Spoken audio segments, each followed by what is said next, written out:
आज काय खाणार? शेंगदाणे. शेंगोळे.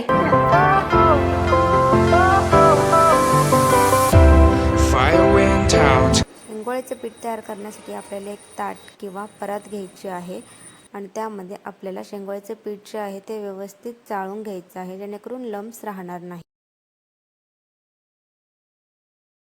त्यानंतर एक स्वच्छ मिक्सरचा जार घ्यायचा आहे. त्यामध्ये 5 ते 6 हिरव्या मिरच्या, 10 ते 12 लसणाच्या पाकळ्या, जिरे आणि भाजलेले शेंगदाणे हे सर्व जे आहे ते पाण्यामध्ये एकदम बारीक मिक्स करायचं आहे आणि हे केलेले मिश्रण आपण त्या पिठामध्ये टाकणार आहोत.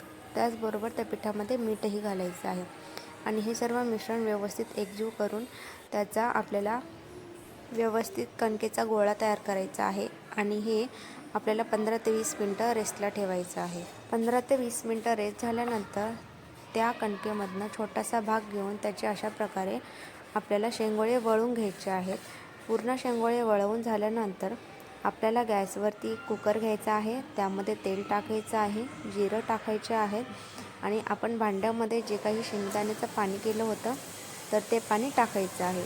तर यामध्ये आपल्याला शेंगोळ्यामध्ये किती पाणी पाहिजे असेल ते एक्स्ट्रा ॲड करायचं. जास्त पाणी झालं तर ते बाहेर जातं, त्यामुळे व्यवस्थित पाणी ॲड करायचं.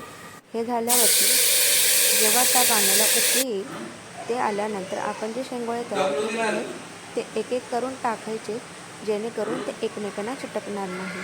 आणि ते सर्व टाकल्यावरती आपल्याला एकदम हळू हाताने ते मिक्स करून घ्यायचे आहेत, हलवायचे आहेत. त्यानंतर कुकरला झाकण लावून आपल्याला 20 मिनिटे स्लो गॅसवरती किंवा त्याच्या 2 शिट्ट्या घेऊन आपल्याला शेंगोळे शिजवायचे आहेत आणि अशा प्रकारे आपले टेस्टी यम्मी शेंगोळे तयार आहेत. Thank you so much. माझं चॅनल सबस्क्राईब केलं नसेल तर तुम्ही नक्की सबस्क्राईब करा. बाय.